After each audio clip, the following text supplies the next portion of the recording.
What would it be like if we could eliminate the long, drawn-out uncertainty around breast cancer diagnosis that has plagued the process for decades? As you just heard, I'm the one who's been blessed with being the CEO of Seno Medical for the last 6 years. And Seno Medical is a new medical imaging technology company here in San Antonio. And we've developed an evolutionary step forward in medical imaging that holds the promise of changing how we do breast cancer diagnosis in the future, and also potentially other cancers beyond that. But first, let me tell you a story. Back in 2008, a colleague of mine, Tammy Garcia, got what my wife would call the dreaded call. It's a call that any woman over 40 years of age who's had a screening mammogram just hates to get. The radiologist had seen a suspicious mass in her mammogram and wanted her to come back in for some additional imaging procedures and then to determine whether she had to get a biopsy or not. Tammy's mind began to race, and she started asking questions like, do I have cancer? Did they catch it soon enough? What am I going to tell my family? Eventually, after 11 weeks, Tammy got her diagnosis. But for that 11-week period, in multiple additional medical imaging procedures, other tests, and ultimately a biopsy that gave her that diagnosis, she spent a lot of sleepless nights worrying about what that outcome would be, having a lot of what-if conversations with her family, and her life was just on pause. This situation occurs all too often in the United States. And it's not because we don't have great physicians, we do. It's just that the medical imaging available to us today falls short of providing the right information to enable the radiologist to make that right diagnosis.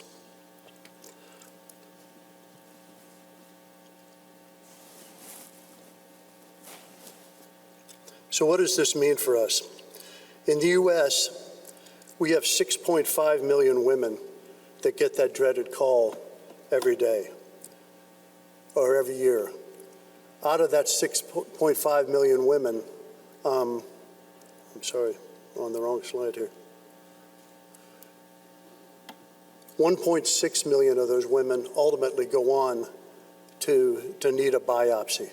But 1.3 million of those biopsies are negative. So theoretically, they didn't need a biopsy. And the time from the screening mammogram to the time that that biopsy result was delivered averages 7 weeks. So a lot of women are sitting there waiting with their life on pause. But I think we've got something now that we can begin to change all of that. For the last 23 years, I've really focused in on women's health, and a bulk of that time was on breast cancer detection and on breast cancer diagnosis. So when I had the opportunity to come down to Seno Medical and interview for this position, I was really thrilled when I walked into the company and saw an old friend there as their chief medical officer, Dr. Tom Stavros. Tom is truly one of the leaders in breast cancer detection, particularly around ultrasound in the whole world. And he literally wrote the book that most radiologists are trained on. So when Tom and I sat down and started to look at the clinical cases that came out of the clinical study that was done, it just got me excited to watch him get excited. He was really pointing things out that we did not ever have before in medical imaging, and that just made all the difference in the world to me, and so I jumped on the opportunity. For the next 6 years, we really focused on improving that core technology and improving the reliability of the systems that had been developed before I got there. The market had high demands, and we hadn't met those as yet. And the FDA had even tougher requirements for us to get that PMA approval. But ultimately, after 6 years, we did get that PMA approval, and we got it with great claims.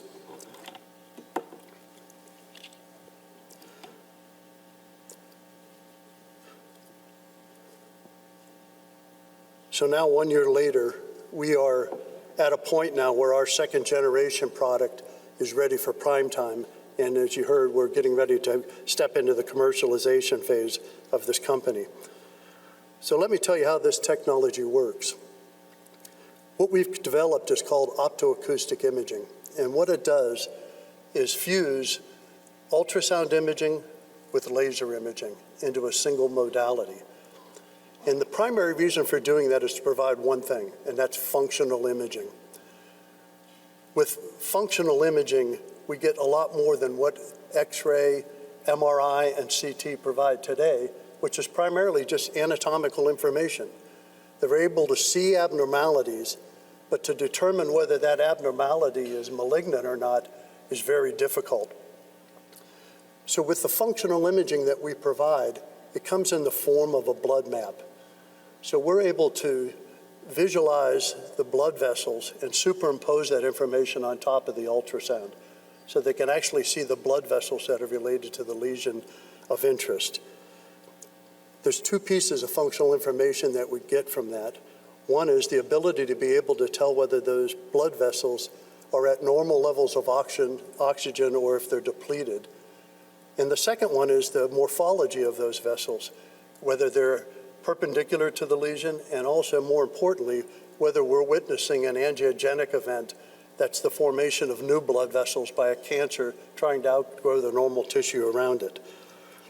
So with that information, we're able to do a lot more in terms of what we can show the radiologist. So this is a normal ultrasound that they have, and obviously it's pretty apparent that they've got an abnormality that's there. But I defy you to tell me whether that abnormality is a malignancy or not. And that's the dilemma that radiologists have. When you apply the optoacoustic technology to that, you see the dramatic difference there. We can see the blood vessels on top of that ultrasound real time, and we can tell you that the blood vessels that are there, because we colorize them red, are depleted in oxygen and therefore clearly a malignancy. So whereas this woman may have gone through several more imaging procedures in the past, now we can send her directly to biopsy because we know the result of that situation. In addition to that, we provide an AI tool, an artificial intelligence tool. The radiologist is seeing things for the first time in these images that they never saw before. So there's a learning curve they've got to go through. In addition to that, it's not a precise science that they're working in imaging. They're making best guesses, particularly in the past. And with this AI tool, they get a firm answer as to a probability of malignancy that's being witnessed in that image. And therefore, they have a much more precise answer and have the confidence to make a definitive answer and a definitive diagnosis for the woman involved. When it came time to put our clinical system into a real-world application, it was a no-brainer for us. We had been working with the Mays Cancer Center here in San Antonio for a number of years prior to even my arrival. And Dr. Pam Otto, who was the chairman of radiology there at the time that we did this testing, I can't thank her and her team more for the valuable information that they provided to us during the course of that. Pam was supposed to be here tonight, and I apologize that she wasn't able to make it, but unfortunately, they had a flat tire on the way here, and they're still out there waiting for AAA. So out of that testing, we came up with 4 critical things that were very apparent and important to us to be able to communicate about our technology. First of all was the confidence in the benign versus malignant decision as you headed toward a biopsy. And that was pretty obvious from what I could show you on the images that were there and the results that we got out of the testing there. The second thing then was to reduce the 17 million diagnostic procedures that are done on those 6.5 million women before they ultimately make a decision to biopsy or not. The third was just the importance of this Senogram, the AI tool that we developed. The confidence the radiologists get from that tool was a huge decision for them to be able to rely on something to make a more concise diagnosis. And then ultimately, we can reduce that 7-week period that women wait on average between the screening mammogram and getting a biopsy result and cut that in half. So at Seno Medical, this is something that we take very seriously. It's personal. Tammy Garcia that I spoke of earlier is still alive and cancer-free today, and that's a blessing. But it's more than that, though, too, because we impact the entire healthcare system with what we're doing right now. And so we come to work every day for people like Tammy Garcia and trying to prevent that 11-week waiting period for a diagnosis while her life is on pause. There's no reason for that to happen, and now I think we have the tools to be able to prevent that. Thank you.